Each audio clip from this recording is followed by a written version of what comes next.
Recording is on. All right, we stopped at formulas. Is it formulas? I'm not mistaken.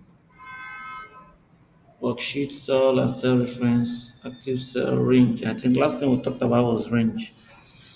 Like I always say, that what we are doing is something that many persons must have known. It's just an introduction to Excel, and due to the fact that we are trying to consider those that are complete beginners. So we are teaching this as if we are assuming that nobody knows anything. So we don't want to assume that anybody knows. So now we'll continue with formula. Let me zoom in a little. Now, formula in Excel is more of something that you use to make calculation, to do calculation or logical operation. Like you want to add numbers, subtract numbers, divide, multiply. So you use formulas. And let me quickly say this, even though we are still going to get to, are still going to get to function. Formula, the difference between formula and function is, okay, let me say formula is also, I mean, function is also a formula, but is built-in formula. Function is a formula, but is built-in formula in Excel. It's Excel built-in formula. But formula itself is the one that you imputed into Excel. For instance, you say 2 plus 2 will give you 4. You say price, let's say selling price minus cost price equal to profit. That is a formula. So in this place now, um, if you say A1 plus B1, of course, we have talked about reference yesterday. So A1 is simply talking about, for instance, now in this data set, let me undo this and take it back to what it is. In this data set, now this is A1, this is B1. So assuming that I have value here that I can subtract, I say B1 minus A1, the result, and maybe I put it inside C. Let me close this and open a fresh Excel workbook so that we get to what we are talking about. Now, let's assume I have two here. Please, I can't see the screen. Wow, It's blank. blank. I can see now. Okay, you can see now. I can see it now. Okay, what about now? Yes, I can see it now. What are you seeing? Table. Okay, okay. So now in this cell A1, what is there is 2, and cell B1, what is there is 3. Assuming I want to add it, I will just simply say equal to,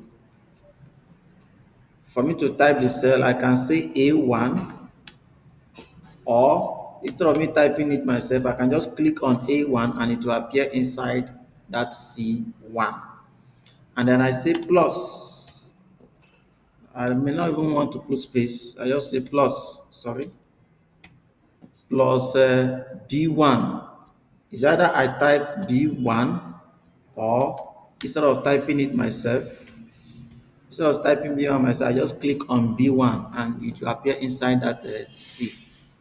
So once I'm done with typing my formula, I click enter and it will give me the result. So 2 plus 3 is actually 5. That is what formula is.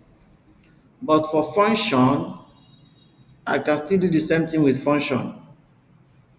For addition, you use sum.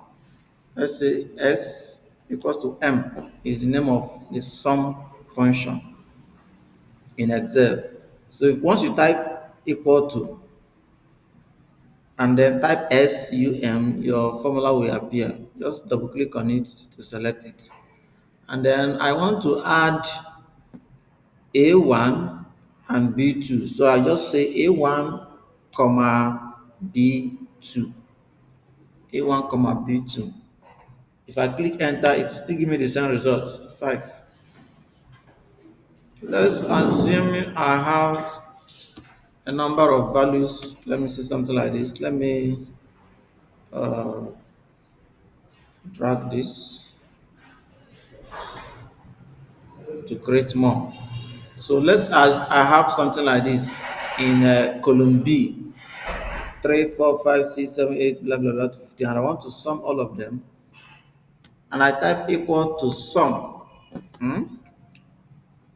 Now take note, every Excel formula or function, for it to be recognized in Excel, it must start with equal sign. If I type SUM now, you see nothing, it not recognize it. So what I need to do, I must have to put equal. So I say SUM, I double click.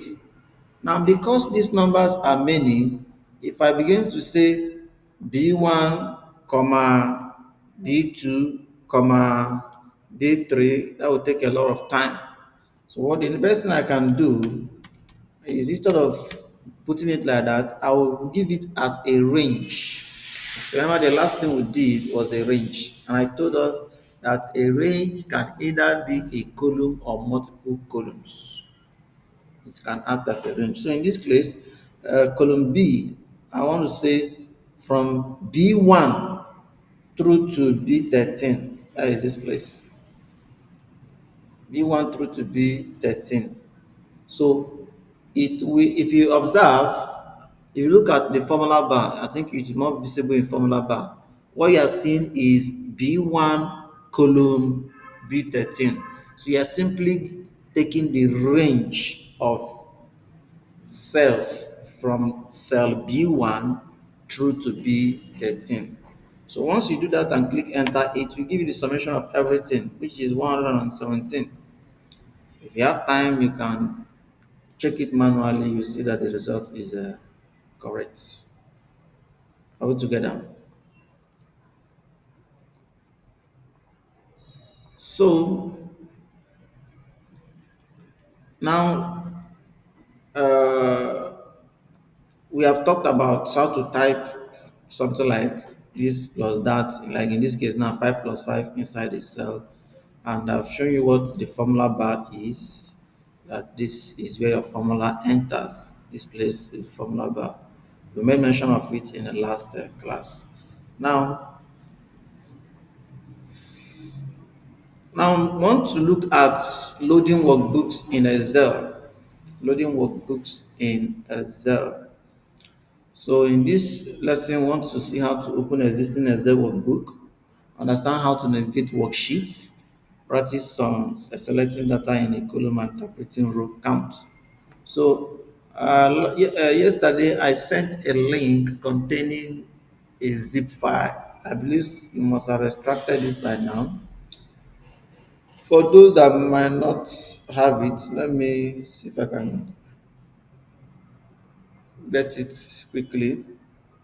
Let me copy it out.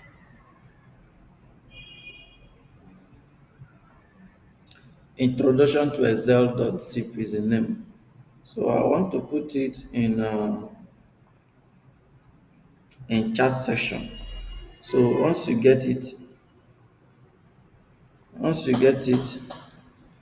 you can click on it and download it and extract. Click on it, download the zip file and extract it. Is that okay? Now, um,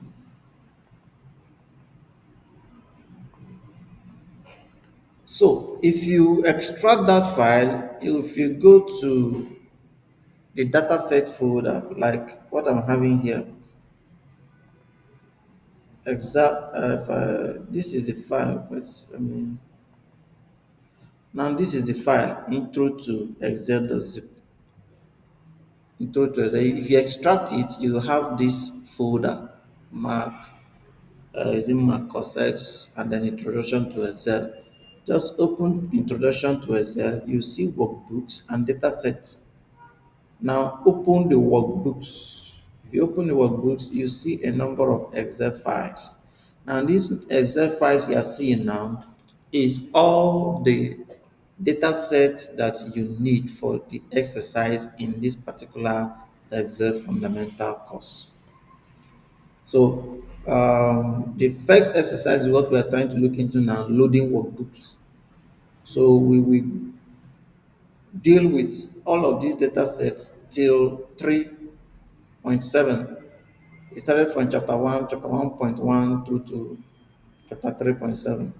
So now for us to carry out this exercise, like we have it here, being able to load and explore a workbook is fundamental skill before you claim, sort, or analyze the data. So, any person that wants to work with data, you should be able to load your data in Excel. So, for you to load this, open this particular workbook, as it is in this place, huh? You can decide to just double click on it, and it will open. I'm double clicking. It's taking a little time. I don't know. Let me do that again. What's going on?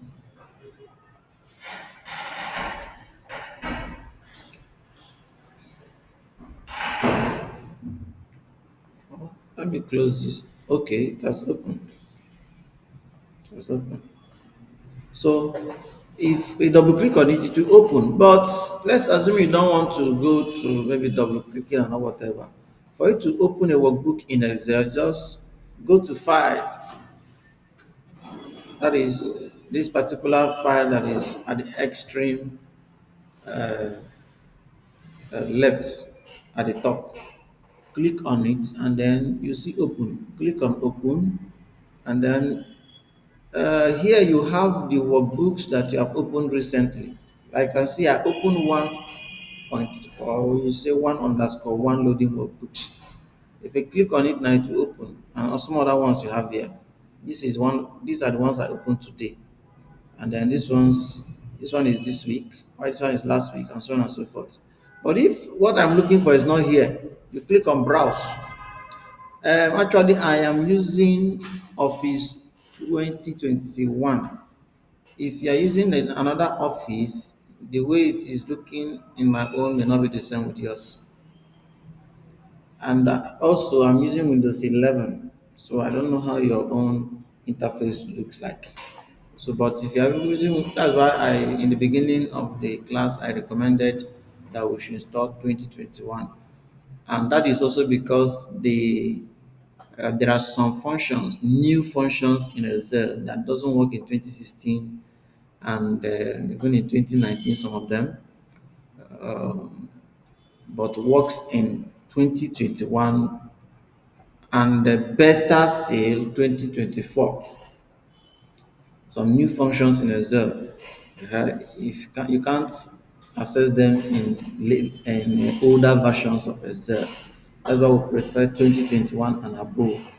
So please create and make out time to install 2021 Microsoft Office in your system so that you can have 2021 Excel. So now if you are using something like this, you will see browse. So if you the file you're looking for is not here, you can browse it in your file explorer. Just click on browse.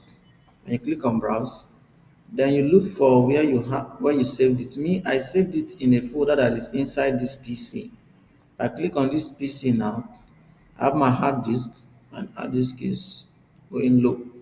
Don't bother about it. Now, and inside my hard disk is inside a folder called son, and inside SON, and I have it inside a folder called the Sun ICT. I click on it, I have it inside another folder called Excel for data analysis, and then a particular fundamentals, which is introduction to Excel. If I click on it, you can see my introduction to Excel folder. If I double click now, and I have workbooks. And then if I double click on the workbooks, I will see the 1_1 loading workbook. So all I need is to select it. Once I select it, it will preview here for me and I click open. So when I click open, I'll have my workbook showing up here. So this is my Excel workbook. So this is how you open Excel workbook. Now next, we want to look at how to access the worksheets.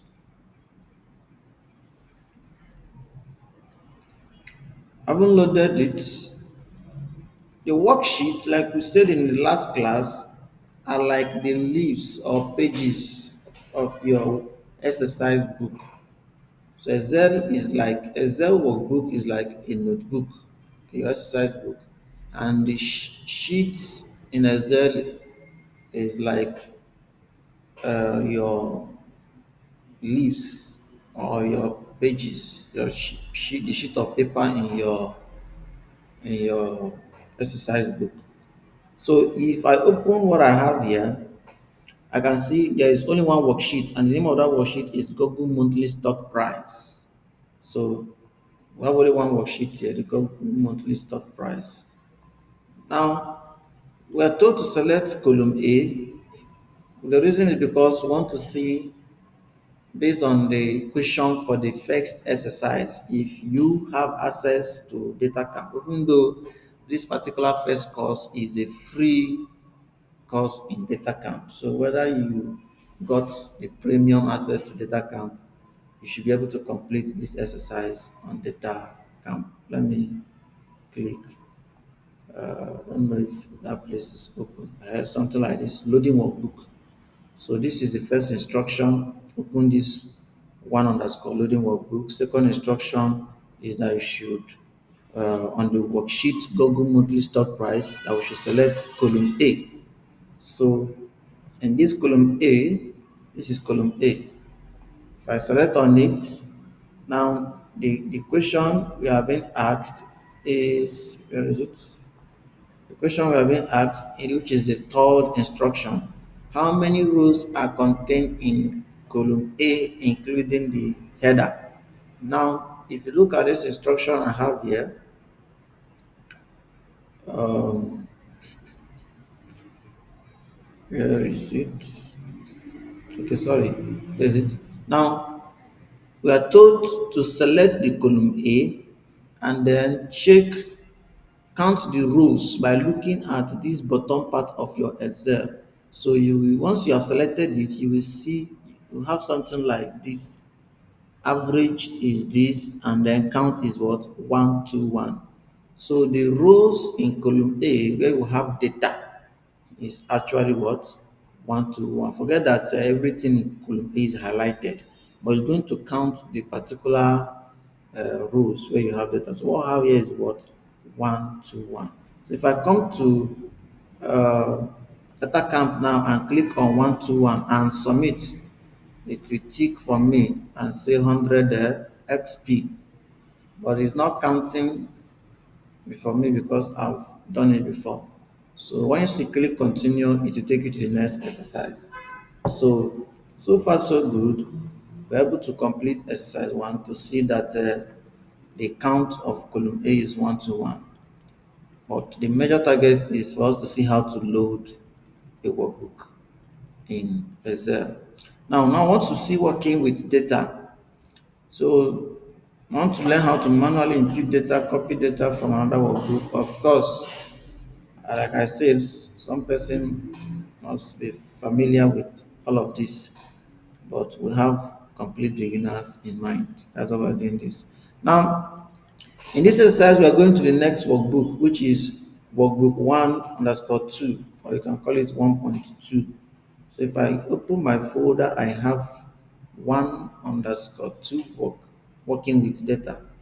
Let me close this one before opening that one, so that I will not have too many stores open and struggle to locate what I'm looking for. Let me shut this one down. Don't save. So I open the second workbook, working with data. I double click. I just want to double click to open it. So I have this. Now, in this same work, actually, each of them is a continuation of the previous one. So just understand it that way. That's how it is. So sometimes you can decide to continue with what you already have, some, but also at times it's better to just go to the next one. Okay, let me minimize this. Now I create. Now the instruction now is for us to create new worksheets. We want to create two new worksheets. Remember, we said that worksheet is located here. This is the first worksheet. So for us to create new worksheet, we click plus, and we want two new worksheets. Click the plus, and then you have sheet one. By default, you name it sheet one. And the second one, if you click the plus again, you have sheet two. If you click again, sheet three, and so on and so forth. But we just need two worksheets. So we have sheet one and worksheet two. And we expected to rename it to be manual input and pasted data, because we want to manually input data and also paste some data. So I just want to copy it, copy manual input instead of me to type it. Sometimes in computer science, we are lazy. So try to do things in an easier way. So in this sheet one, you can either right click and see rename and click on it. So in that your sheet one, just right click on it by pressing the right click on your mouse and click on rename to delete this and put the name you want. Oh, excuse me. Want to paste. Oh, so let me paste what I have. Manual inputs. For me to paste, I just did Control V. I copied with Control C. In case you don't know, the shortcut key for copying is Control C, and then shortcut key to paste what you have copied is Control V. So I copied with Control C from the note, and I pasted in this worksheet name uh, with Control V. Now next, sheet 2, we are told to rename it to what? Pasted data. Let me copy it again. No, I'm not getting. Copy this. I say Control C, and then come here, and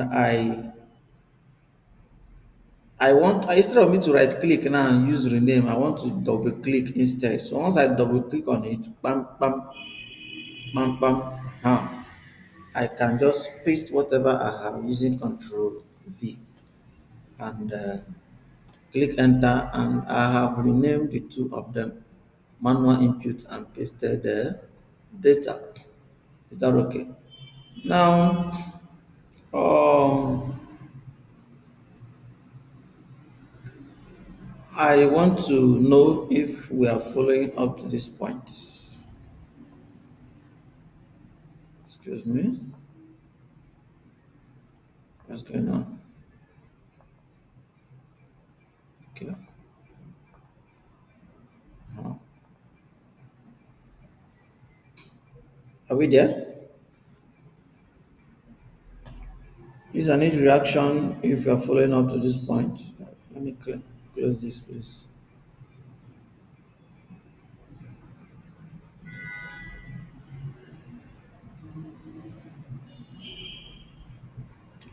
Hello, hope we are there.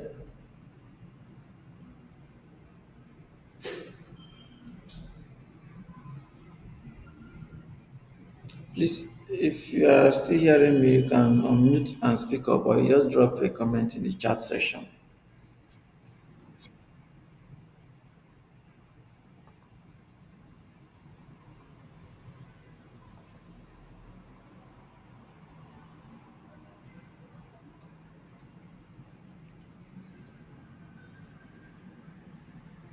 Okay, let me assume that you are busy trying to do your own exercise. So,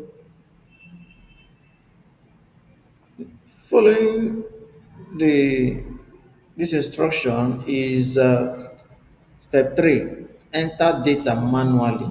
Enter data manually. So worksheet, that in the worksheet manual input, the exercise is for you to enter this data you're seeing manually. We have name, we have location, and we have orders placed. So under name, we have Alexis, is it Iran, miles, location, Belgium, Iran, and so on and so forth. So let me uh, minimize my screen and then drag downward, and then let me then reduce this one. I want to reduce this. Uh-huh. So I can now easily type. So let me first of all type the heading, the headers. The first one is name. So if you come to A1, you type name, and you come to B1, you type location, and you come to C1, you type orders placed. Orders placed. If you wish, you can drag this to extend it so that it will fit in very well. If you notice, what I have here is bold, so you can just highlight on that first row, or just hold your shift key and press the left arrow key to highlight the other ones. Just click the left arrow key twice to highlight the remaining column, and then click on bold to bolden it. So it is now on bold, which is always better for you to make your headers to be on bold, so that to bolden it so that it will be differentiated from the values, that is from the rows, the records you have in rows. So under name, I have Alexis. So in A2, I type Alexis, and then I use arrow key down, the down arrow key to go down, and I type run, whatever. I press arrow key down again, and I type miles. I press, so I just have three records. So I press left arrow key and then scroll up to the first row under location, which is B2. So under the B2, I type Belgium, Belgium. And then I use arrow key and go to the next row. I type Ireland. And then use arrow key to go down to the next row. I type Canada. Then use arrow key again. If you don't use the arrow key, you can just use your mouse and click on this place, and then because I'm using arrow key because it's just a small distance I'm scrolling.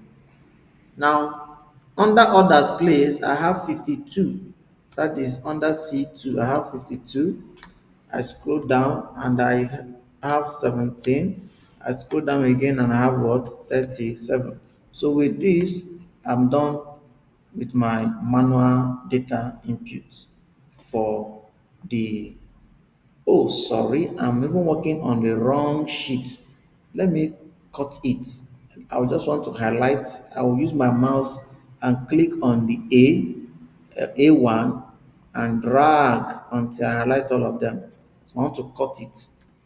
So where I type in pasted data. So, but I want to have it in manual input. So I just use Control V and paste it after cutting. Control X I use for cutting it. You can see cut is that you will remove it and put it in another place, or paste is that you will copy it and have a copy in another place. So indirectly we have even completed the second instruction. The first instruction is to enter it manually, and the second instruction is to copy and paste. So we have it that an instruction, we should click on the manual input and type this, and continue the entering the values in row 2 to 4 as shown in the above. So the pasted data on the worksheet, or rather the worksheet that the name is pasted data, is where we need to just copy and paste. So the instruction says that we should copy data from another Excel file and paste it as values. So there are many paste options in Excel, but most of the time you may need to work with paste option for values. So what you need to do now, the instruction says that we should open the copying data file from our dataset folder. So if you have downloaded that zip file that I dropped, the link I dropped, and I've extracted what is inside, you have a dataset folder, something like this. This is mine. Where is it? Okay, let me go back. Can you see the dataset folder? You have something like this. So if you click on the dataset folder, you see copying data. So this copying data now is where you need to double click and open it, and whatever that is inside, you want to copy it. So let me maximize. So everything that is here now, I want to copy it. All I need to do is to press Ctrl A. What Ctrl A does for you is to highlight all of them, to select everything in this particular sheet. So if I press Ctrl A, you can see it has selected everything for me. And then for me to copy it now, I use Ctrl C. I press Ctrl C, and I come down to I go to my 1_2 working with data workbook, and then I go to the pasted data. Let me maximize. Let me maximize. I go to the pasted data. So while I'm clicking on A1, so please make sure you're clicking on A1 so that you will not have, some that is the pasting will not shift to another area. So click on A1 and press Ctrl V. Press Ctrl V, and you have everything you copied from the other workbook into this workbook pasted in pasted data worksheet. So this is everything we copied from that copy data workbook. So sometimes you may not want to type your records yourself. You have it somewhere already. So why wasting your time? Just copy and then paste, and that will be all. So next, what we just did now is using Control V, but there are cases you will need to paste using a particular paste option. So in that case now, I can simply undo what I just did now. Wait, in this place. For me to undo simply means to revert back to the way it was before. So it's either you use, if you look at my mouse, at the extreme end at the top, you will see an arrow pointing backward. That arrow is arrow that is telling you undo. So you are trying to undo what you just did, and what you did was to paste. So it's telling you undo paste. The one that is pointing forward is to redo. Maybe if I undo something now and I want to bring it back, I say redo. So I want to undo this and redo the pasting by pasting through paste option. So, but if you don't want to use this arrow that is pointing backward, just do Control Z. Control Z will give you uh, straightforward to what you are having, which is empty cell in a pasted data worksheet. So now I click on A1 again. Now for me to paste with, I want to select the option, the paste option I want to use for the pasting. At the same extreme end, not all together on top, you see paste. Don't click on the paste. If you click on the paste, it will do the same thing that we did now. The difference is that you use Ctrl V, but you now here you click. So what you need to click is this arrow that is down. There's an arrow pointing down under the paste. Click on it, and then you see paste values here. You see values V. This one is paste values and number formatting.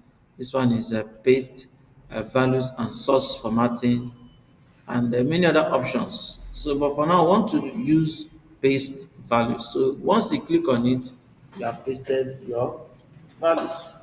Is that okay? So next, after doing that, do another shortcut key for these space values use alternate E plus X plus V. That you hold your alternate key and E and then S plus V and then click enter and it will just paste values. Now, step 5, we want to organize it a little bit. That is clean and format the data. So, want to, if you observe in this working with data sheet, some of this thing is not showing well. Like movie, if you look at the formula bar, the name of this column is movie name. Yeah, it's not showing well. It's not showing well. It's not showing well. This one too. Meta score is not showing well. Okay, the values are showing, but the column name is not showing well, but particularly the movie name. Now we are told to change the column width, to maybe around the 15. So the movie title, which is what we are having here as a movie name.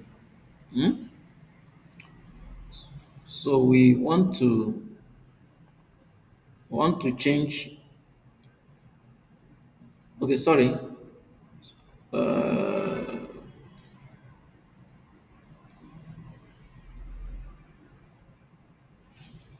Okay, now I jumped something. I jumped something.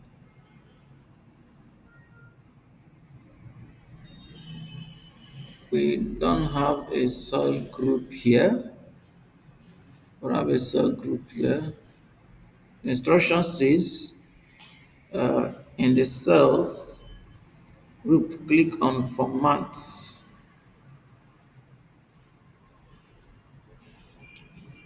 Okay. Sorry. This is what I was missing. Now select column width. Select all columns A to K so that we can adjust the formatting. Select all columns A to A.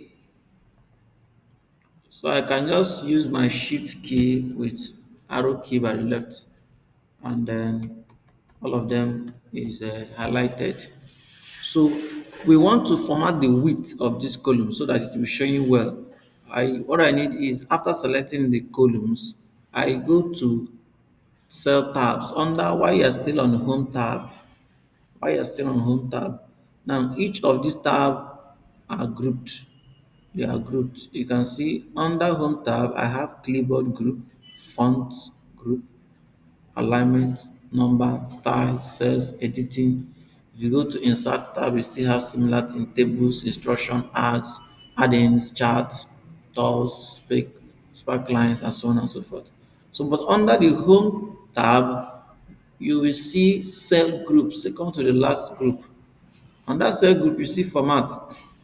So if you click on format, that is the drop down arrow. That is the arrow that is pointing down. You click on it, you will see row height, auto fix row height, and whatever. You see column width, auto fix column width. Okay, now let's try auto fix column width and see what we have. You can see it adjusted the column width for us, but it's not still perfect. Is that okay?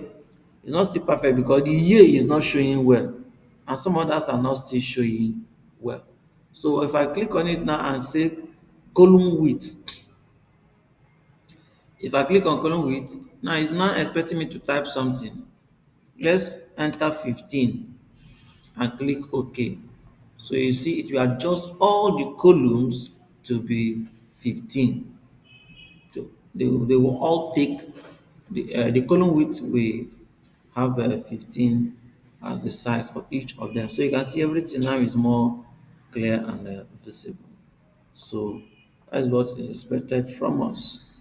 Now we want to also fix column headers. Some of the column headers is not having a very good convention. For instance, even though in this our file we don't have movie title or how is movie name, but is in small letters, that is lowercase. So I can just change it from small lowercase m, that is small letter m, to capital letter, and then name as well, n to capital letter. So, so you can see it is now better. You can do the same thing with certificate and then runtime and genre, ranking of movie. Make them to be each of them capitalized. Uh, so next, the question that is being asked here is that what was the runtime for the movie Shawshank Redemption in minutes? So you need to now look for the movie whose name is Shawshank Redemption and look for how many minutes is the runtime for you to answer this question. So we want to look for Shawshank. In fact, Shawshank is even the first one. Let me extend this again so that you can see it clearly. So you can see the Shawshank is Redemption. I mean, Shawshank Redemption is the first movie under the movie name column. But should in case you did not see it as first, and maybe is far below, somewhere far away in our movie name column, all you need to do is to press Ctrl F. Click Ctrl F, you will see a dialog box that comes out. What that dialog box is requesting is to find what. You can see the name is written find what. So since you are looking for the Shawshank, you can just Shawshank Redemption. That Shawshank may be strange for you to spell, but I know you know the spelling of redemption. So just type redemption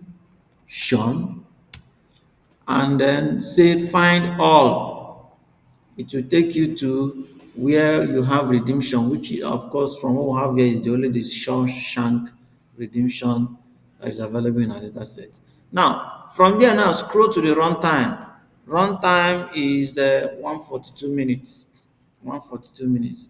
So if you get that, you may want to go to your data camp. You may want to go to your data camp and enter the value. These are the exercises, what we have been doing all the while, the values we entered and then copied, and then copy all data from column A, blah, blah, blah, and then set the column width to 15, ensure column headers begin with capital letter, which we did in one of them. You can complete the rest to save time. So you can see actually that the answer is 142. So if you just type 142 and click submit, it will count for you. Is that okay? So it will take you to the next exercise. Now, having done that, we want to create our first uh, formula, that is as an exercise. We have done that in the lesson. So the good part of what we are doing is that you will not stress yourself trying to struggle to complete the exercise in this account. With this, you should be able to complete your exercises. Now, step one, for us to carry out this exercise, we are told to load the workbook 1.3, that is creating your first Excel formula. Now I want to close all of this. Let me close this one because I don't need it again. Let me and I save that. Should I say save? No, I don't want to save because um, I may still need this particular file for another class. So I don't save it. I say not save. So you may decide not to save yours, you may decide to save yours rather, except you want to repeatedly carry out the exercise, which is good. So I close this particular one and now open my dataset folder. In dataset, no, sorry, workbook folder, workbooks folder. I double click on it and then pick up the 1.3. Let me minimize this one. So the exercise says after you have loaded it, We should go to the sheet labeled Google Monthly Stock, which is actually what we have been working with all the while. So this is the sheet. So as you can see, like I've said before, each of these workbooks are a kind of continuation of the previous exercises. If you remember, this is all pasted from copied data workbook, and we have pasted data. And manual input is the same thing that we did here. Now, even though the difference is that in our own case we bolded, we made our headers to be bold. Uh, well, in this case, it's not, but it's always good to make your headers bold for for a clearer view. Now, we're told to go to the Google monthly stock price, and then what are we doing there? Insert new column for formula. Insert new column for formula. So, where are we inserting a new column? We need to create a column that is titled open versus close. Open versus what? Close. And it should be next to the volume column. So we look for volume column, this is volume column. So we want to insert a column that is next to it. To do that, select the next column and right click on it, and you see insert and click it, it will insert. But it is not necessary because you already have that column empty. So inserting anything is not really necessary. Assuming what you want to put is in between close. Okay, wait. Uh, Next to the volume column. Okay, not before volume column. Uh, let's be sure about this instruction because it's looking as if navigate to the Google monthly blah blah blah. Create new column next. Okay, next to the volume with header name open versus close. Good. It's good.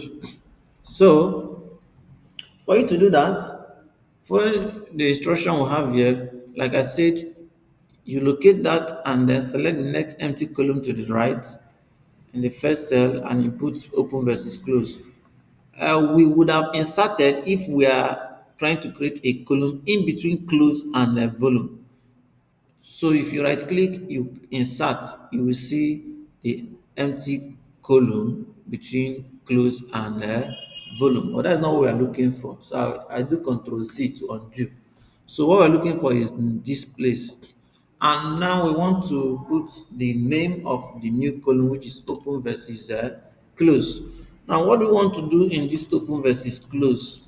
We want to calculate the difference between the open price and the closing price.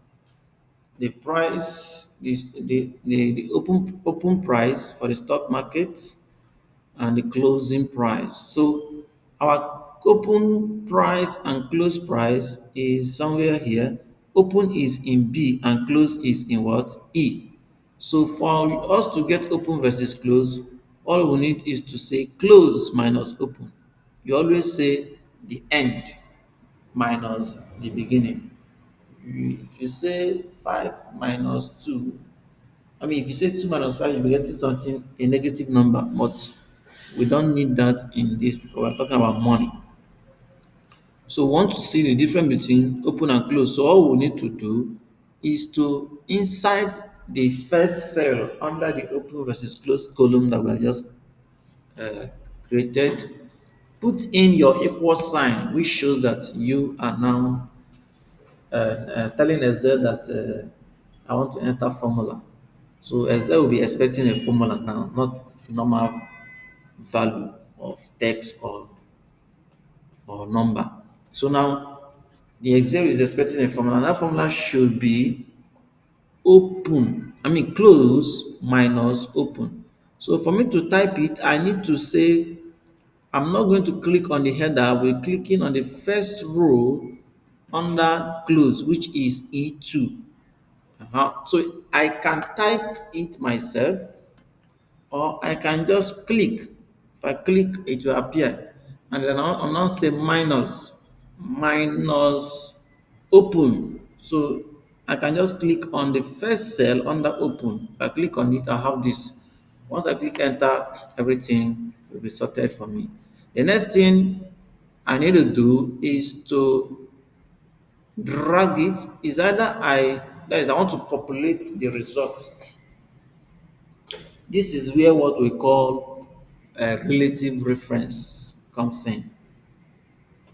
This is where relative reference comes in. Let's do it now. I'll explain. Now, for me to make this same formula, or if you look at the formula bar, what you are seeing is what? E2 minus what? B2. Is that okay? What you are seeing there.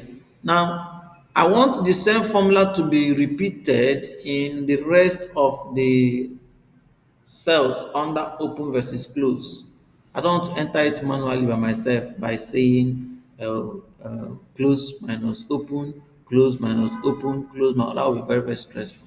So all I need to do is to either I drag like this till here, either I do this, and I'll have all of this. I'll have all of this. Is that okay? But if you have a very long data set, that is, your records is running in thousands, hundreds of thousands. If you drag like this, you may sit down and be dragging for the next 1 hour, and you have not reached the last part. So let me undo and show you what else you can do. Now, just in this place that you have, by the time you click on that your 1.2, that is the first result you got. You this small square-like shape by the bottom right of the cell. If you hover your mouse on it, you can see now your mouse is like the shape of your mouse. Okay, let me see my mouse. I don't know how your own will look like. The shape of my mouse is, of course, I believe should be the same, except you go to change it in the settings. The shape of my mouse is square, I mean a cross, but it's a big cross, kind of almost like 3D cross. But if I take this cross cursor now and bring it to that small square on top of it, it will now change to small cross. So immediately it changes to small cross, you can just double click on it. Of course, it is when it changed to small cross that you also did the dragging. You drag to fill the remaining cells. So once it changed to small cross, you can as well double click on it. Bam. Okay, sorry. I double click on it. Bam, bam. And once I double click the rest of the result, it will go ahead and calculate the remaining ones until it will get the last record and stop there. You get the last record and stop there. Now, if you observe, what you have in the first cell is E2 minus B2. What you have in the second cell will now change from E2 minus B2 to the number of the second cell, which actually is the third one. If you click on this 0.18, now what you now be seeing is E3 minus B3. Next one is what? E4 minus B4, E5 minus B5, and so on and so forth. So that is what we call relative referencing. Relative referencing is the sense that these, as you are feeling down, the formula is changing based on the position of the cell. That is the reference of the cell. So the formula in general is simply E minus B. So each cell will take the reference, the formula in each cell will take the reference of that cell, which here we have B3 minus B3, I mean E3 minus B3, E4 minus B4, E5 minus B5, E6 minus B6, and so on and so forth. So that is what is called relative referencing in Excel. Now, going to the next um, instruction, we just did that, copying formula to all rows. That's what we just did. So the next one is I want to highlight the entire column and then select G2 to G21, that is the whole cell, and then want to calculate, even though we may not even need to highlight to get to that, want to calculate the average difference of the open and the closing price. So all we need is another formula, and that formula is what? Average. Want to use average, sorry, not formula, function this time around. Remember I said that the difference between function and formula is that formula you are the one that is imputing it yourself, while function is pre-built. It is built in Excel. So all you need is to call it. You don't need to write the formula. All you need is to call the name. So average, for you to calculate average, if you remember when we did average under measures of central tendency, average is simply mean. Mean is for you to add up all the values and divide by the number of the values. So instead of you to be adding up and then divided by the number of the values, all you need is to call the formula in Excel because it's already in Excel, and the name is average.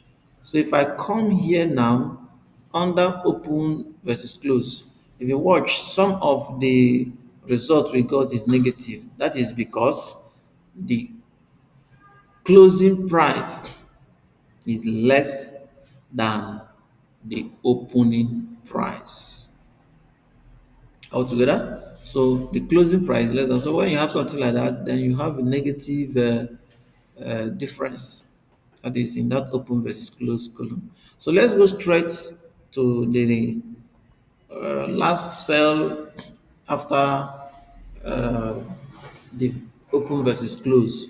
Now, I want to calculate the average. Remember how we did the sum function? It's the same way we apply the average function. So remember, for you to tell Excel that I want to type a function, what you need is to put equal to and then say average. As you are typing average, all the formulas that begin with EAV will be appearing, and then until you see average. You can see now we have average.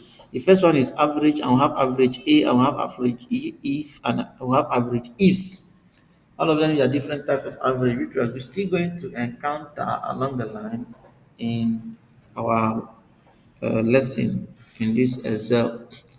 So, but what we need now is this first one, average. Let me double click on it. Now it's expecting the numbers that they want to take the average. So I want to begin from here. Hmm? I want to begin from first one, this, and I hold shift and just click. I hold shift, control shift, and I click down. It will highlight, that is to select the range of the whole of that cells of the whole cells in that is under the open versus close column. It will just highlight them. So let me redo it again so that you understand better. Let me delete this. So after typing average, I double click on the average function, and then I scroll up and click on the first cell, then press Ctrl Shift. In addition to that, I press the arrow key down. It will just select the whole range of cells under open versus close.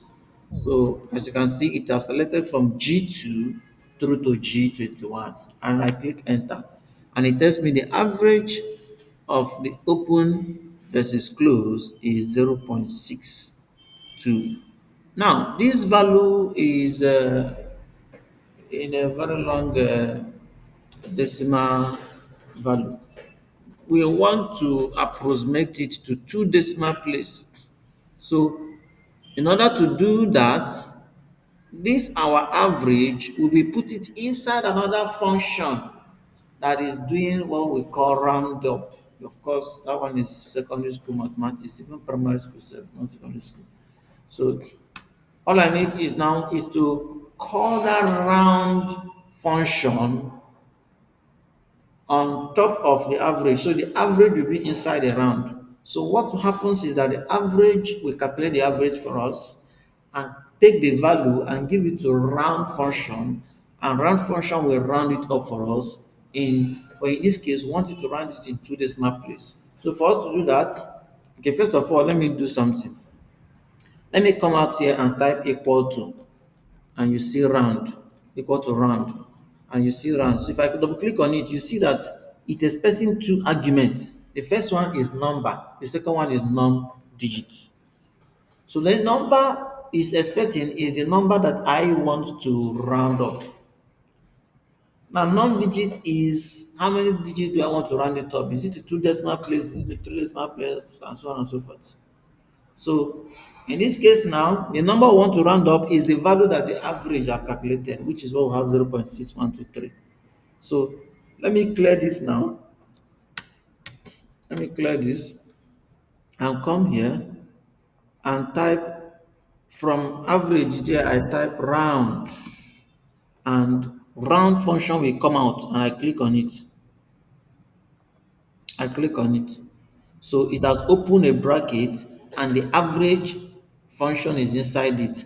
So after the average, if I put comma, the average ended in that close bracket after G121. Now that is where your value for number, that is the first parameter of round, is. So if I put comma now, you can see it's now requesting for the non-digits. Let me remove the comma. You will see that number is highlighted bold. So what is expecting there is the number which we have, which is the result for the average from G2 to G121. So all I need now is I put comma, and then it will now be requesting for the second parameter, which is the num digits. Now this num digits now, I want it to be two decimal places. I just type 2 and that is all. And now I need to close the bracket twice. I need to close the bracket twice because there is a bracket. Oh, is it twice or once? Okay, it's once. So if I close the bracket once, and that is all because the other bracket have been closed already, and I click enter, you can see it gave me 0.62 instead of that 0.623, blah blah blah blah blah. So it rounded up the answer to 0.62. That is because what we have in open versus close, all of them are in two decimal places. So that is that for this. So if you go to your data camp, you enter 0.62 as your answer. If you click next, next, next, next, all what we have done now is all the exercise in this place. So if you do that, you see 0.62. If you click on it, you have it as your answer. Is that okay? Now, we want to quickly go to working with tables in Excel. Now, okay, let me confirm that we are following before I continue. Let me confirm that we are following. Hope we are there. Hello?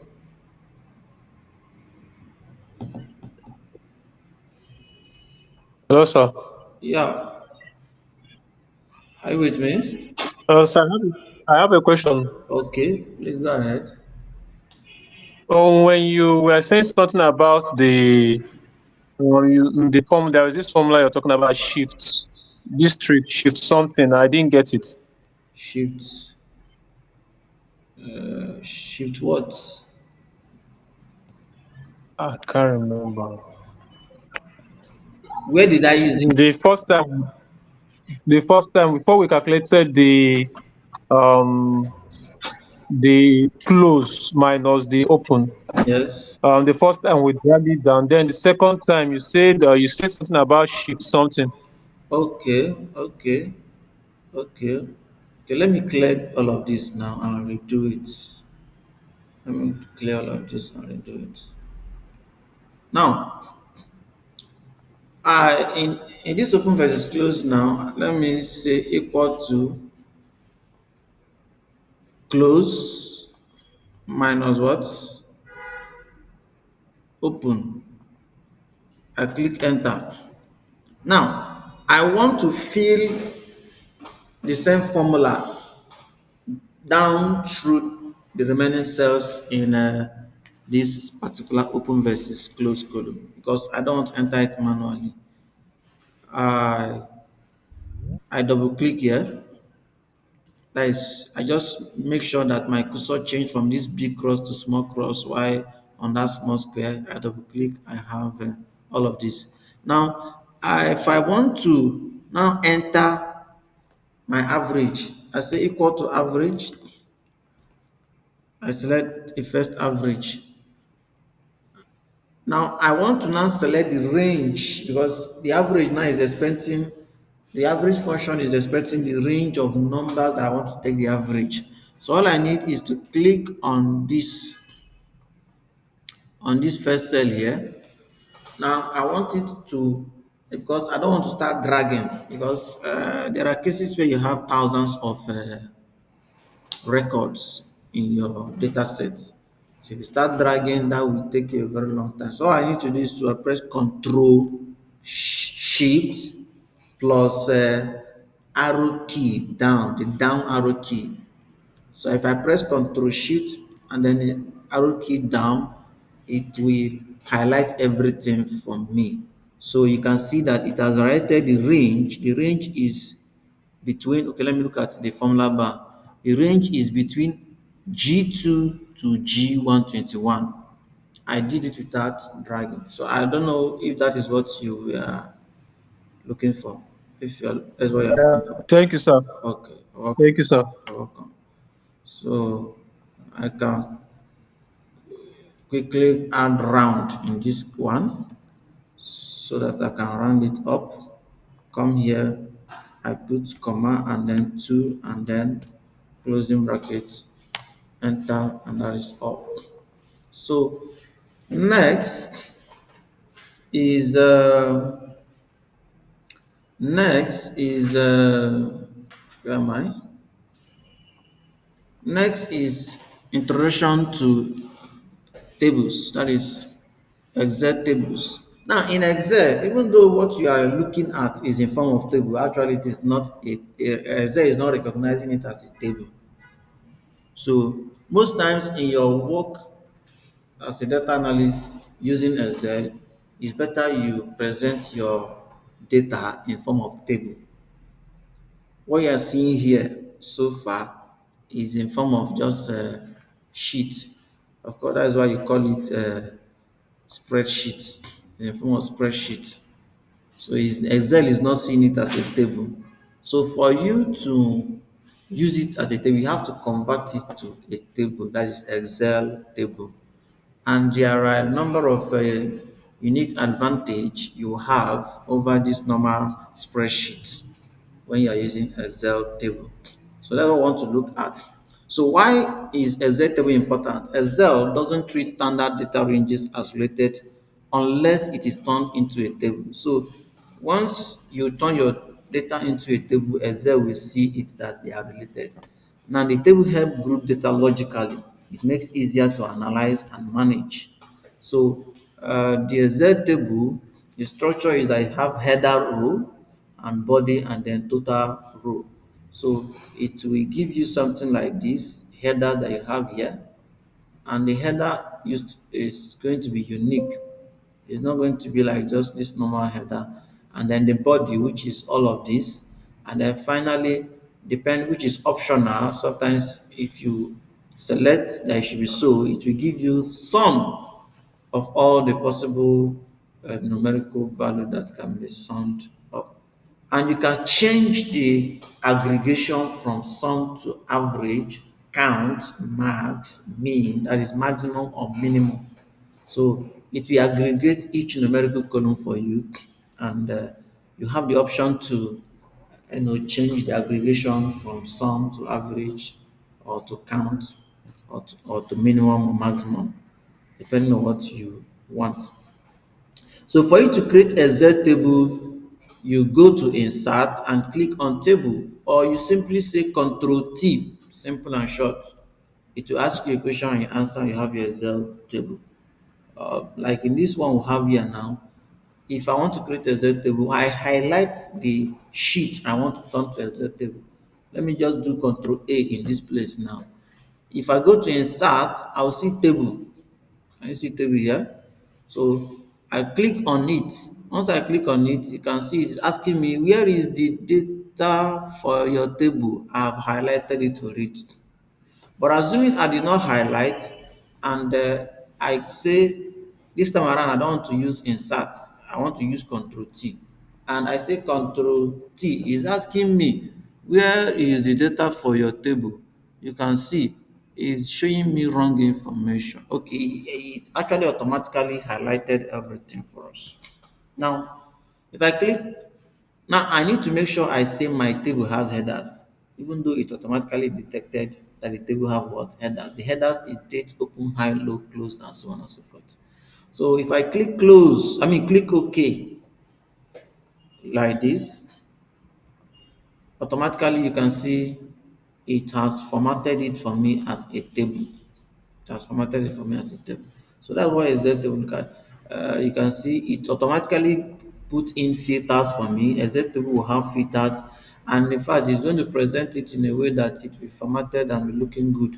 And in fact, by the time you click on it and go to table design, you can change it to any other format you want, like this. It has many formats, which you see plenty of them, any one you like. So, but let me just leave it in the default that it came. Where is it? Something like this. So, key benefit of using tables, structured references. Instead of referencing cells like B2, you are now referencing the column name. Are we there? Like in this place now,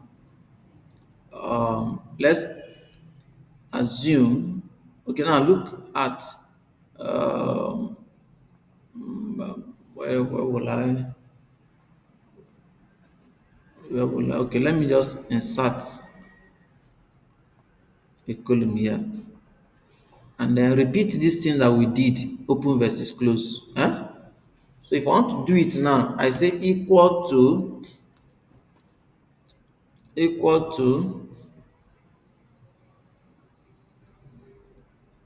where is close? Uh-huh. This is close. As you can see, say it selected the name of the column, not the cell. It selected the name of the column, not the cell. And then I say minus open. I click on open. So Excel is selecting the name of the column, not the cell. And if somebody wants him to say something, I'm hearing some noise. Okay, please, you're just joining, mute your mic, please. Hello?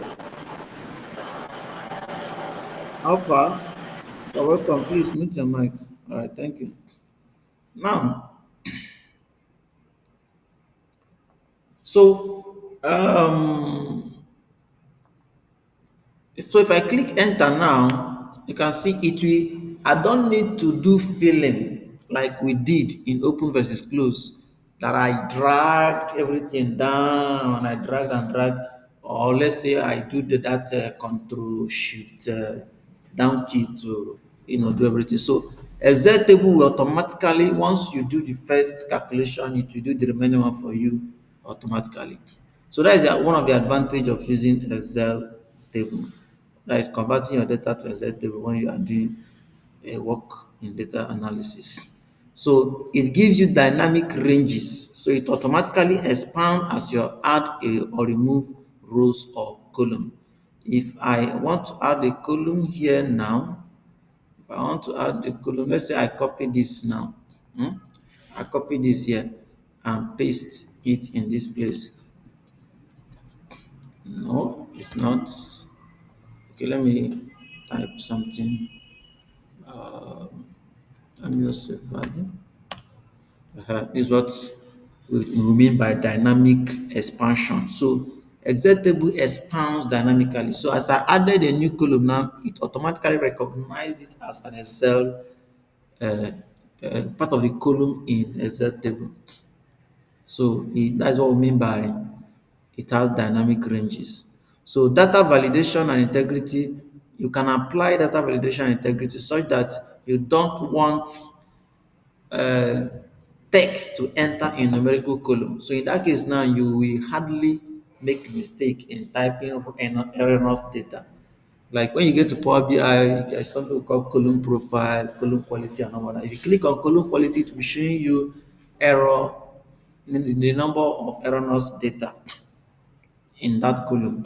So, but when you use when you use data validation using this Excel table, it will not be possible for you to enter text in a numerical column because it will validate what you are entering and reject it if it's not what you're supposed to enter in that place. So that is one of the advantage of Excel table. So um, common table formatting options, you can resize the table, add or remove rows, column easily, apply slicers, is there by default, remove duplicate, automatically clean up repeated data entries, table style options. So that, if you remember, I changed different formatting so you can style it the way you want.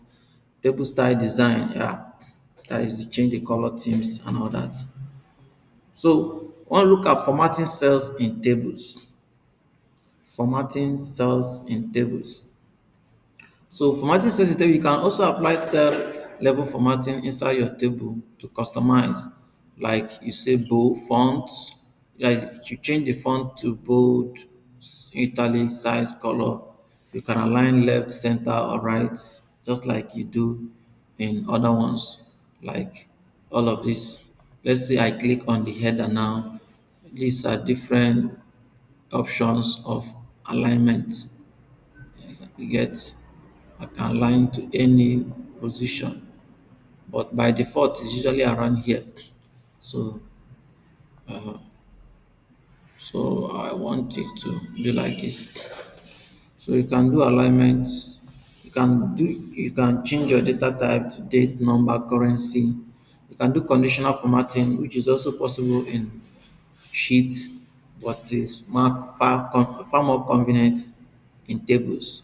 You can do cell styles and themes. That is to preset design for professional looking sheets, and so on and so forth.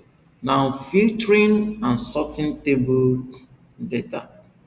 So, filtering is when you want to select a portion of your data, you don't want to everything to display. For instance, now in this table that we have just created, I can come and say I want only, let me go to date. If I click the drop down, like I said before, once you make your Excel spreadsheet to be a table, all the column will have filter. All these drop down arrow, they are filter. In normal spreadsheet, you need to add it manually, but in Excel table, it appears automatically. So when you press this drop down arrow, it will give you where you can either sort or filter. So filtering, you can filter by color, you can filter by date filters because this is a date column. You recognize that this is a date column. You can say you want to get only date equal to a particular value, or date before a particular value, date after a particular value, or date between two values, or tomorrow date, today's date, yesterday, next week, and so on and so forth. So these are different ways of filtering. You can decide to unselect all of them and just select 2023 and 2022, and it will just show you information for 2023 and 20 what 22. So that is filtering for you. Let me undo the filtering. If I come up here now for sorting, like we just said, sorting will give you option to sort alphabetically from A to Z or from Z to A. That is ascending or descending. So if I come up here, do I have any? Okay, I don't have any categorical column. We still see that in the exercise. So, but if you click, let's say this first one that we just did, if let's say I click open, you will see sorting option. Sort smallest to largest, sort largest to smallest. So smallest to largest is ascending order, largest to smallest is descending order. You can say sort by color, of which we don't have multiple color there. Now, you can, but assuming you have categorical column, instead of you sorting smallest to largest, largest to smallest, you now be sorting alphabetically when you have categorical column. Is that okay? Now, um,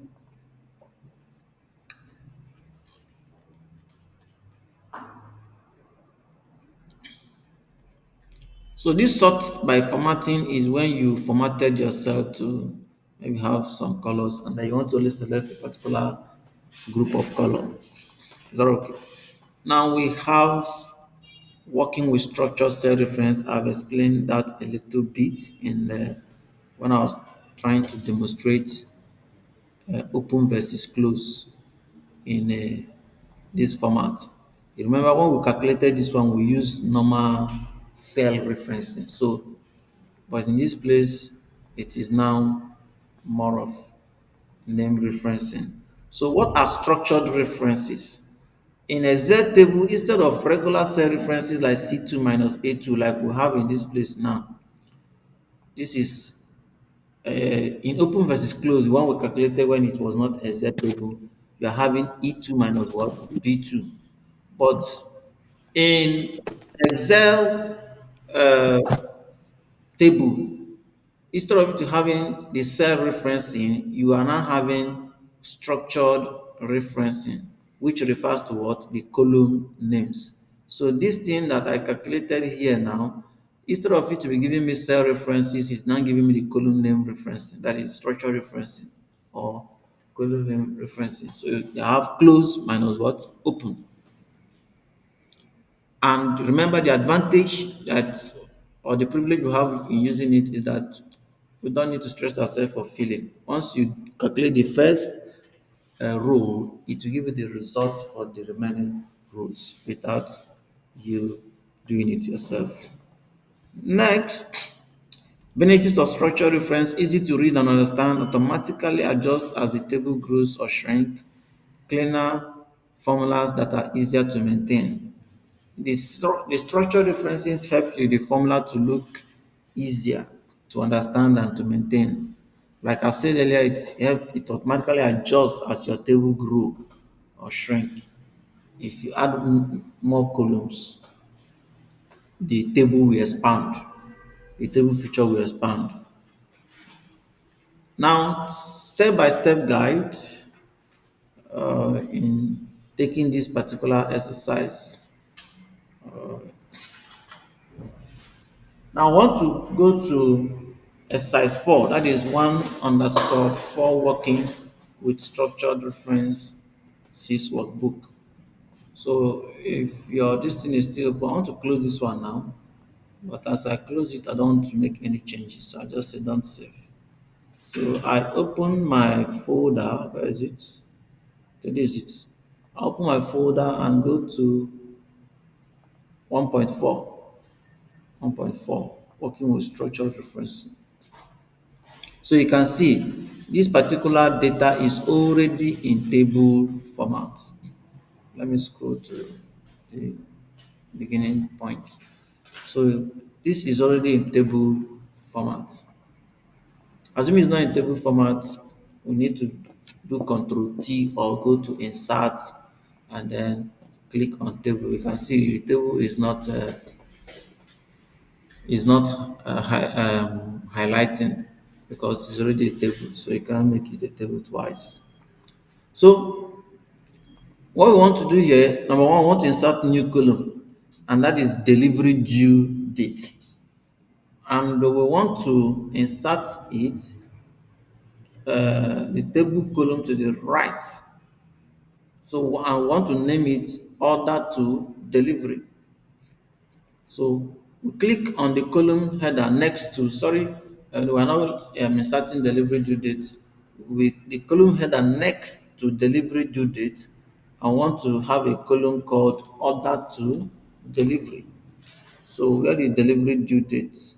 Delivery due date. This is delivery due date. This is it.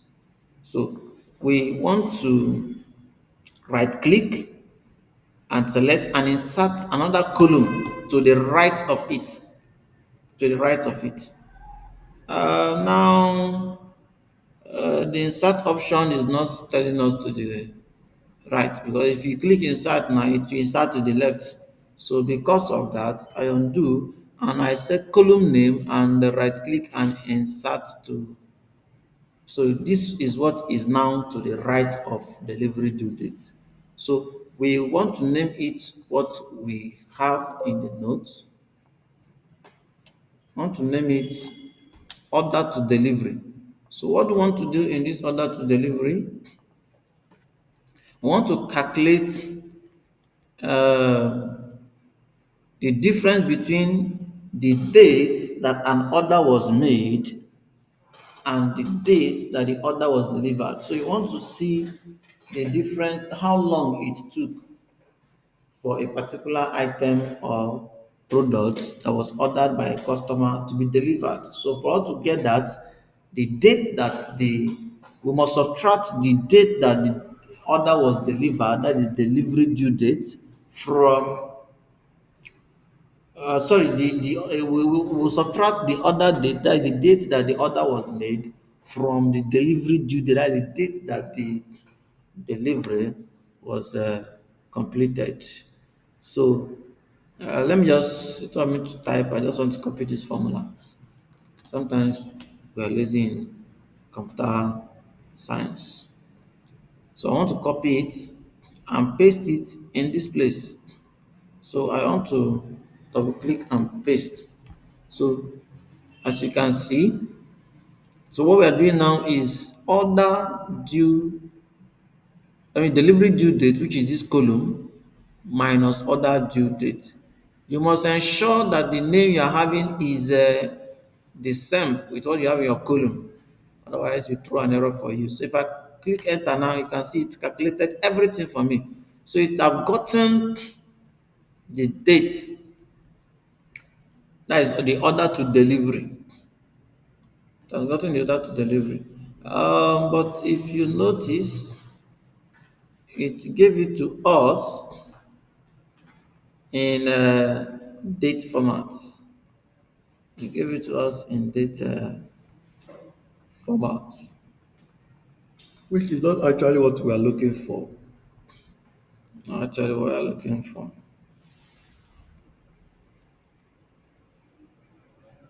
So we need to fix this date that it gave us. To do that, you need to convert it to number. Now, take note of this.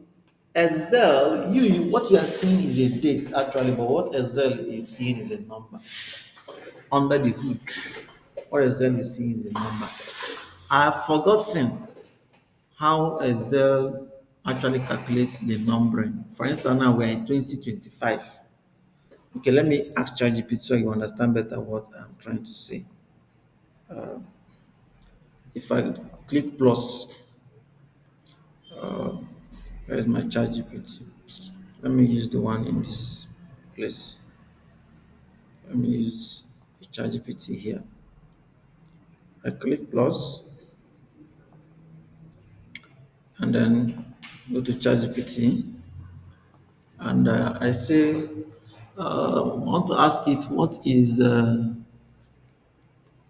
let me just say, how does Excel recognize recognize date as numbers? Um, so,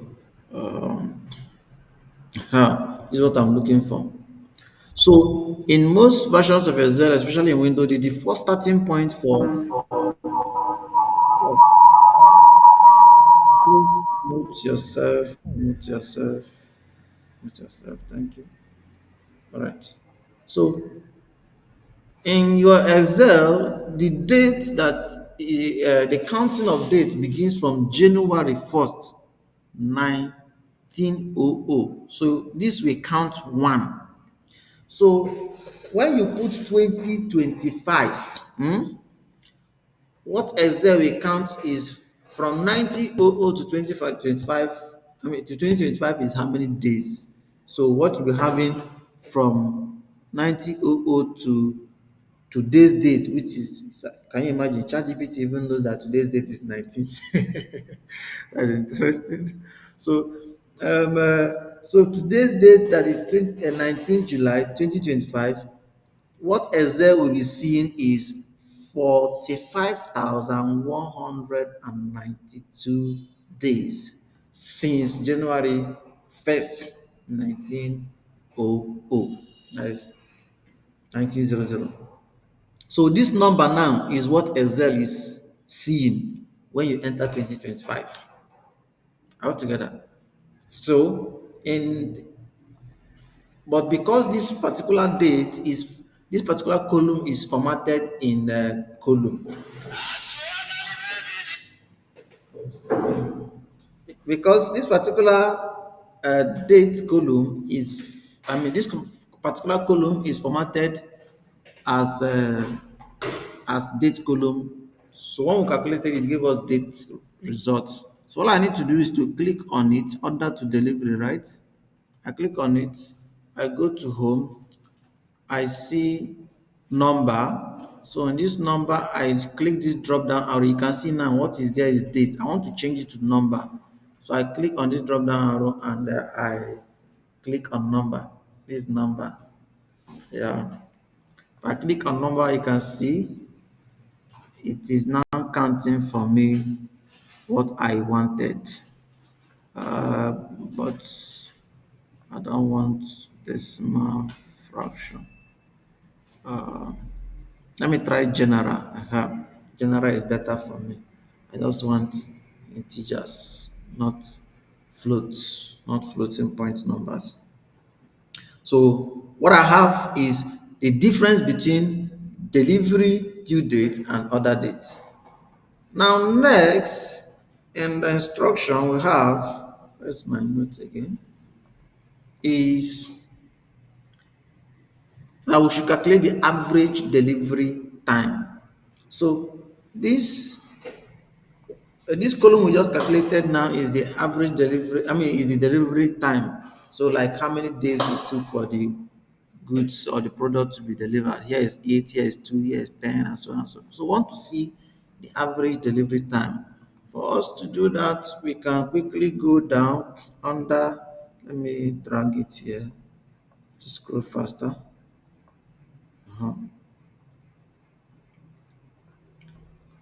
So under this place, you can just say equal to and say average, and then we select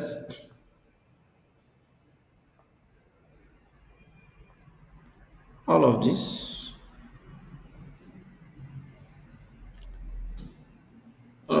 control shift down and click enter. So it will select everything for us and take the average. And you can see that the average is what? 5.9. 5.9. Now, if you notice, by this average that we just have, there is a drop down arrow. This drop down arrow is option for you to change the aggregation. Option for you to change the aggregation. You may want to calculate, let's say, standard deviation. Remember I told us about standard deviation during that is under measure of dispersion.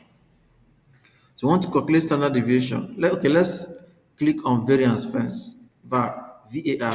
So you're having 6.2. That is variance. And then standard deviation, you're having 2.5. Remember, variance standard deviation is square root of variance. So, but what we need actually is average. So I click average, I get this. So that is why a Z table is very, very useful. It's more. reliable than what we have in the normal distance. So approximately what we have as our delivery due date is 6 days, but this is 5.9. So if you use that round function we used in the previous exercise, it will just round it up for you to 6 days. So the average delivery due date is 6 days. So if you go back to your data camp exercise, just select 6 or enter 6 depending on how the options are, and the deed will be done. So summary of what we have done in this aspect is we added new column, entered formula using structured referencing, we converted to number, and then use structured referencing formula, calculate average delivery, and so on and so forth. Now, the next exercise, which should be the last one, and we call it a day for today. I don't know if I'm even too slow, because if I'm like this, which day am I going to finish this particular introduction, that is the fundamentals of Excel, before go to another course in this particular skill track? And then before we're able to even enter, finish the whole of Excel, it will not really be easy. But let's see how far we can go within the 3 months. So before we go, but if I may ask, is there any question? Is there any question? Let me check our attention. Any question? Oh, No question, sir. okay. Wow. It's- It's very explanatory. Okay, okay. Thank you very much. Okay, thank you very much. It's like many others have disappeared. Disappeared. Then I think some person left some minutes ago. Okay. We're running up already. Okay, Mhm. we're running up already. But so far, I really appreciate what I'm learning here. Wow. Thank you very much. Wow, thank you very You're much. welcome, sir. You're welcome, sir. You're welcome, sir. Now, um, adventure. So, want to look at this exercise quickly before we go. Adventure work says data. So in this, we as an analyst supporting Adventure Works, your task is to help identify sales made with September 2017 and organize them based on customer country and other dates. So we want to open the file 1_5 featuring data, 1_5 featuring data. Let me close this one. Let me close this. Don't save. Let me close this. 1_filtering data. And let me minimize. So apply. Remember that the overview say that as an analyst, as an analyst supporting Adventure Works, now the task maybe your sales manager gave you is to help identify sales made within what September 2017 and organize them based on customer country and other dates. Now, all it simply means is that we need information in September 2017. So we need to just filter and that is all. So having opened this data, we want to apply filter to show September 2017 only. So you can go to the data tab, click filter, but that is when you are not working with table. When you are working with table, life is made very simple. So let's go to that September 20, I mean the date that is on sales orders made. Yeah, or is it? Oh, where is it? Where is it? Where is it? Okay, wait. Let's scroll up. Let me get show September 2017 only. Clicking inside this data table. Data. Okay, now on the other date, that's what because the instruction says your task is to help identify sales made within September 2017. So the sales made on a particular day should be the same date for the other date. So all we need to do is to go to the order date. This is order date. If I click on the drop down arrow and I see September, month of September, where are you? This is September. I can unselect everything and select. First of all, if you notice there is a plus before the September checkbox, I click on that plus to expand it, and we are looking for September. Okay, September 2017, right? Okay, okay, okay, okay, not a particular day. Yeah, I remember. That's what we have is September 2017. So this is order date September 2017 is selected already. So I don't even need, let me collapse this plus. So we're having only 2017, but I want September only. So I select September only and I click OK. So everything I have now is, if you watch, this is 999999999 all through to the end, and it's 2017. What is other date again? Okay, yeah, this is it. 99999, that's September, throughout under the other date column. So we have successfully sorted that column. You can as well filter. Sorry, I say sort rather, we filtered. So we can as well, we will now sort the filtered data using two levels of priority. So first of all, we want to set customer country in A to Z order. Customer country. Second, we will now sort order date in oldest to the newest. So if I come to customer country, what's the customer country? Customer is customer city, customer country. So the instruction says what? A to Z, right? Customer country A to Z. So I have A to Z.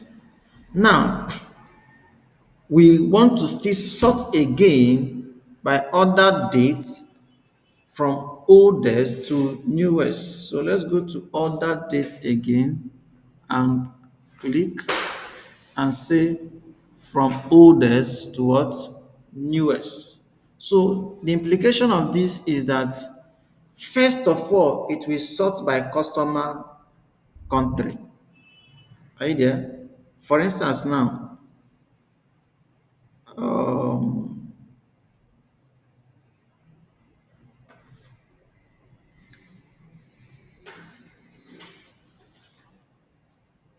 excuse me, customer country. Hope this was actually applied. A to Z, right? Oh, I mistakenly click what? A to. Why is this not responding? Okay, I mistakenly clicked it twice. So what it's supposed to do for me is to sort according to the customer country A to Z. So I have A throughout.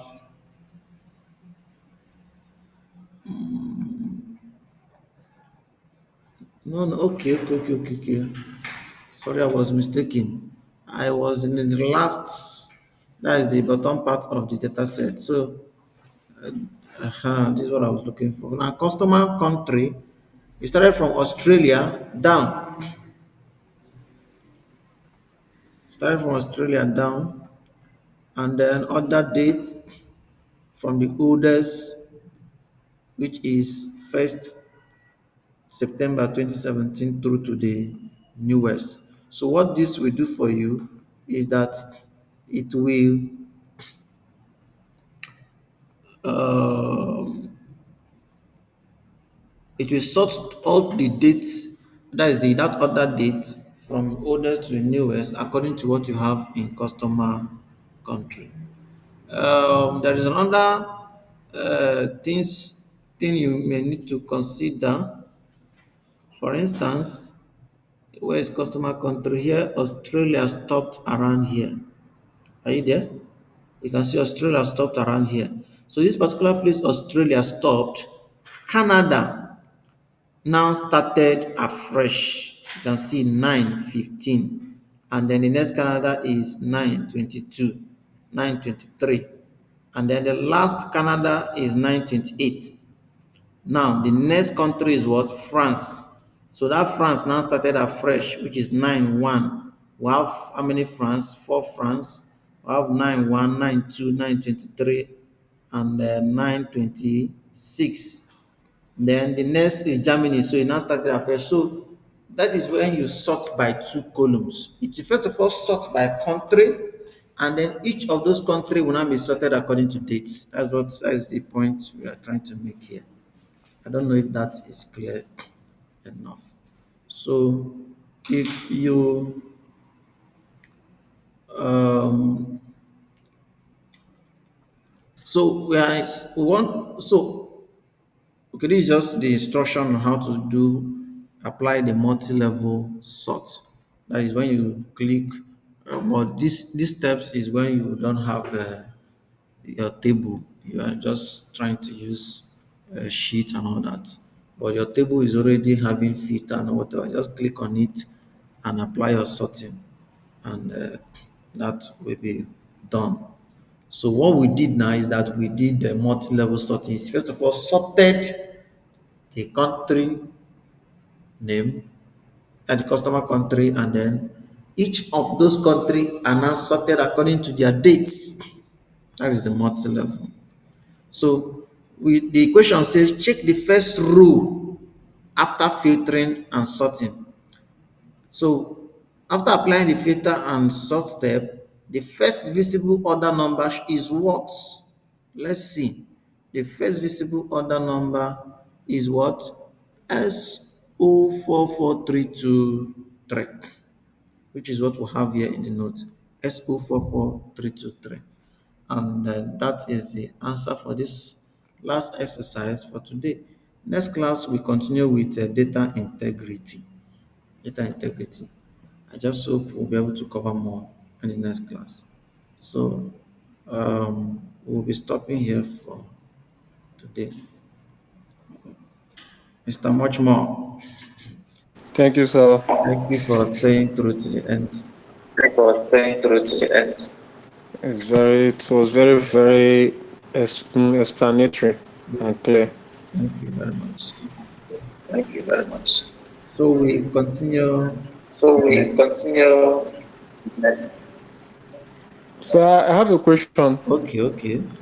Sorry, I did not. Okay, This okay. exercise, So that is this exercise, we can enter on data camp and start it. Of course, but of like I've course, Oh, explained but before. like I've explained before. Okay, please mute yourself so that it's not echoing.